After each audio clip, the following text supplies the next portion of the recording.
guys and gals, never here from Drake Wayne Game, and it's Sophie Mountains Twitter, the Gaming Dragon. Today I'm coming back at you with another Let's Play episode of Heroes Advent, Cody's Path. So yeah, let's go ahead and jump right back into it, shall we? Alarm chain, you were up, and let's go, I think. Maybe. Tuesday. You're right there, okay. Alright. Ready. 3. You nearly fumbled from the misdirection, but you managed to follow through just ahead of Toby. The explosion of fire, ice, and ensuing fog created just enough of a distraction for you to take a break from combat. With Max taking the lead, you and Toby brought up the rear, making sure no one else fell behind as you put as much distance as you could between yourselves and the beasts.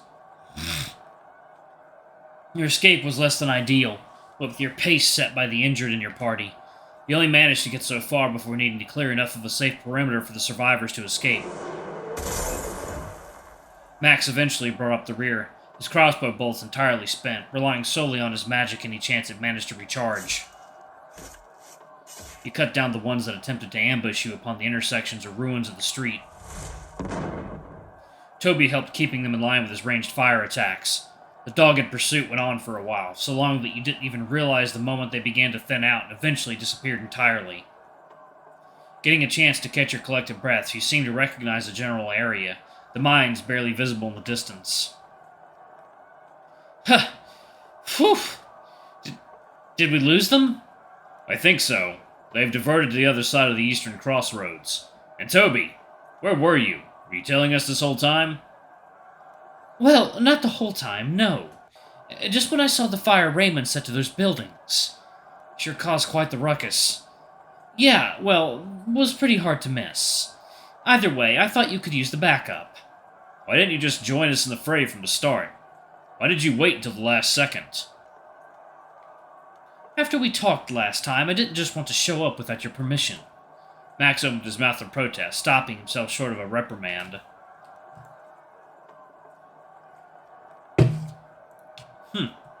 Whew.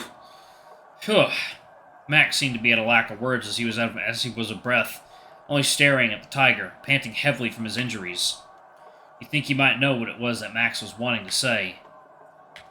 He looked to the tiger, who seemed to be facing a similar predicament, unsure how to put his thoughts into words. Toby. Huh? You shouldn't let your feelings get mixed up in your work. As the tiger directed his attention to you, Max's expression was also shocked to hear what you had to say. We're in the danger zone now. We should put aside... I can't fucking hear anyone say that without thinking of Archer. Danger zone! We should put aside whatever personal annoyances we have with each other for the good of the people.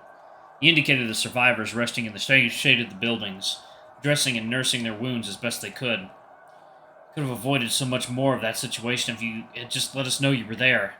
Toby's ears lay flat, taking your words to heart, tears almost welling up in his eyes as they did when Max dismissed him earlier that week. But it was... Toby tried to defend himself, but either thought better of it, or even he could hear the insincere whining in his voice as he started. It was your personal feelings that made you follow us, wasn't it?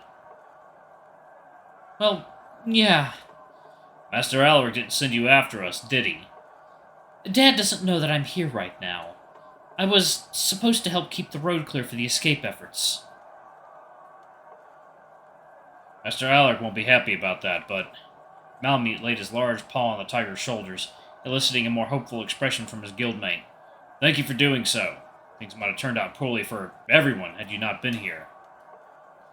You know, you can count on me. You facepalmed slightly at the feline's instant shift in mood as soon as Max praised him. Though he tried to be discreet, genuinely thankful for his last-second save, as unnecessarily melodramatic as it was. Yeah, thanks a lot, Toby. Yeah, no problem. You know, you weren't half bad out there yourself, for someone without my kind of training. He seemed awkward about the compliment, trying to cover it up with some kind of forced jerkassery.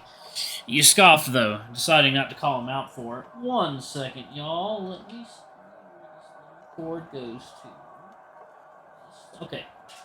Charge up my earbuds real quick. There we go. Earbuds are charging. You scoffed, though, and decided not to call him out on it, for now.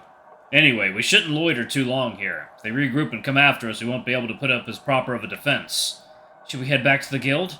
In our current state, we should find somewhere to bunker down until everyone's strength is returned. Toby, did you spot anything while you were tailing us? I followed you from the rooftops. I think I spotted a group of ours down the north path towards the sea. Can you be more specific? Down that way, towards the old Aegis mansion. He pointed down the opposite road, away from the guild. The mansion? What were their conditions? They seemed to be escorting a large... The voice I'm doing for Toby... Okay, yeah. They seemed to be escorting a large group of citizens. Even had a wagon with them.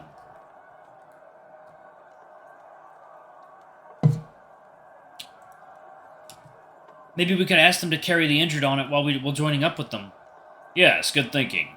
If they were headed for the Aegis Manor, we could stop by and see if Sebastian is alright. Let's take it slow. Make sure to keep your senses sharp and your weapons sharper in the event of another ambush. Understood.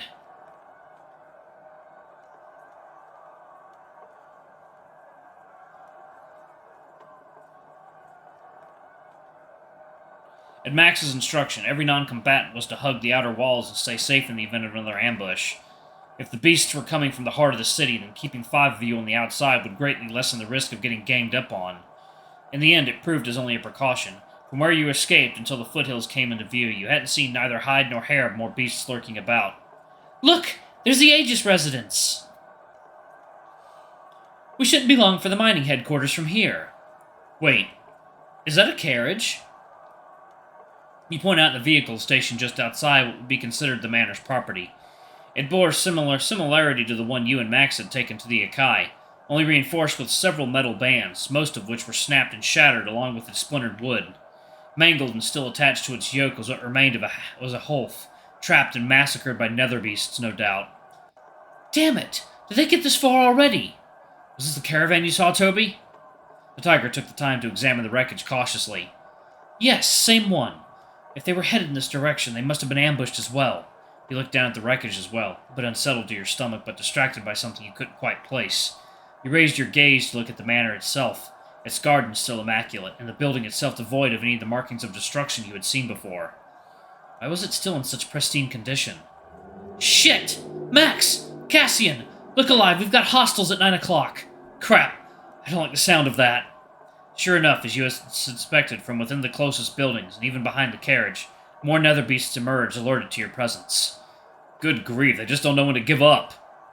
Pulling to the front, you fell into formation at Max's instruction, planning to create a concentrated blow to the center of their forces and making a break for the Aegis mines. Young masters, I would ask that you stand down. A voice was projected from the direction of the manor, echoing like an intercom, only far less tinny.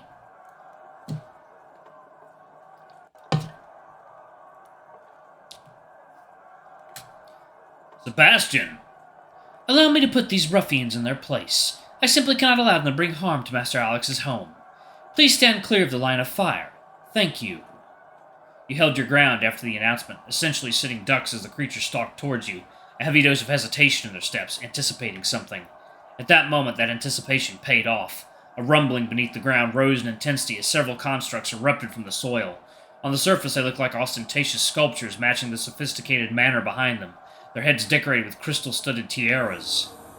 From within the statues, loud clicks and whirring could be heard, revealing that they were more functional than decorative. At the mere sound of the mechanical unwinding, several of the beasts turned tail and returned to their hiding spots. Only a few turned their attention towards the statues, sprinting into a dash to destroy them. Each piece of the statue parted, moving into place, reconstructing itself into the familiar shape of a crossbow, albeit with peculiar modifications. Where the crank and drawstring would be were a coiled steel and copper cylinder. The whirring grew louder as the coil generated power, the sounds growing violent until it began to crackle. Ooh. Holy shit, did he make fucking dragoons?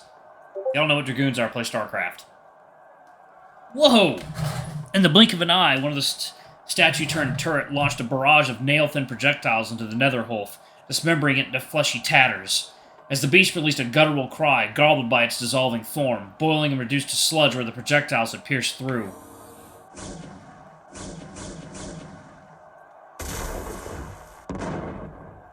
Huh. As the rest of the statues followed suit, unleashing a volley of magic missiles across the field, each one reducing every beast in sight to sludge and crystal fragments with frightening accuracy. Any bolt that had failed to find a target unleashed a localized burst of energy where they landed, knocking several of the beasts through the air, back to whence they came. The remainder of the nether menageries were vaporized before they could land a single scratch on the statues. The beasts that were still lucky enough to have only been blown away turned tail and scampered in the opposite direction to lie in wait for the next chance to strike again. After their successful defense, the turrets audibly powered down with a hissing sizzle, reforming themselves back into their disguise and sinking below the garden's surface again. My apologies for the rude reception. Please, come in. Post-haste. It's got fucking turrets on the lawn. Fucking rich people. Alright, looks like the way's been cleared for us. Whew!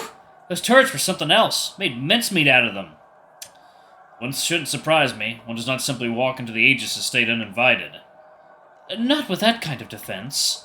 Toby let out an impressed whistle, surveying the almost immaculate battlefield, which was more of a curb stomp than a battle anyway. Pretty cool.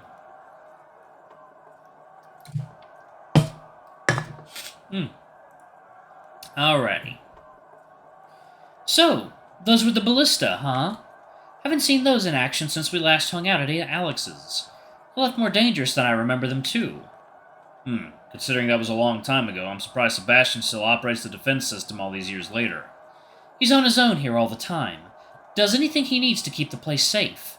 You're right. It explains why the manor seems to be spared all the destruction. It's likely the people from the caravan made it to the manor. More than likely. We should still check up on them, though. Maybe some of the mercenaries made it here. I need to get information on what's going on. This is probably what Master Alec was referring to about needing Rye's help to get through their defenses. Toby, take point. Coming through! With safety just within reach, you move in swiftly, nearly crashing through the manor's threshold, the door closing with a firm thud, locking itself behind you.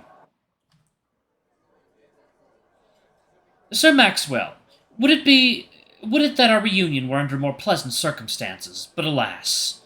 Is everything all right here, Sebastian? Maxwell looked around the first floor. What you imagine would have been a usually immaculate mansion was tracked with mud and disheveled as every seat was filled with the injured and destitute. I wouldn't have imagined you'd allow outsiders into the Aegis estate like this. When needs must, Sir Maxwell. When needs must. I've been informed that the city has been laid under siege. At the behest of Councilman Alaric, and the Aegis estate has temporarily become Fort Aegis. Toby snickered at the temporary name change. You and Max gave him a confused stare. The tiger straightens out at your pair of gazes. If you received those orders, I assume you've seen some of the Gallanteers then.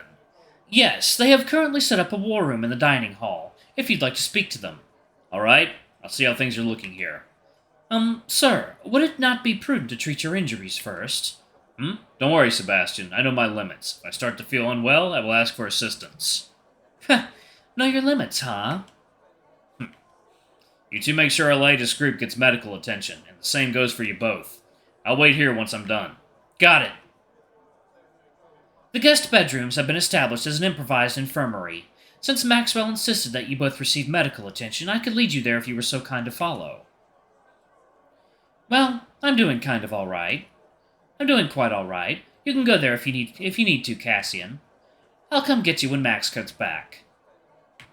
You considered following Sebastian, given the overwhelming soreness in your body, though you ultimately decided against it. I think I'll be fine. Suit yourself. Still, need help leading the folks there, Seb? That won't be needed. Alright, I'm going to go ahead and pause it right there. Thank you all so much for watching. Don't forget to like, comment, subscribe, ring that notification bell, and check out our Patreon or YouTube memberships if you can. It always helps. Anyway, I love you all, and I'll see y'all in the next video. Bye-bye!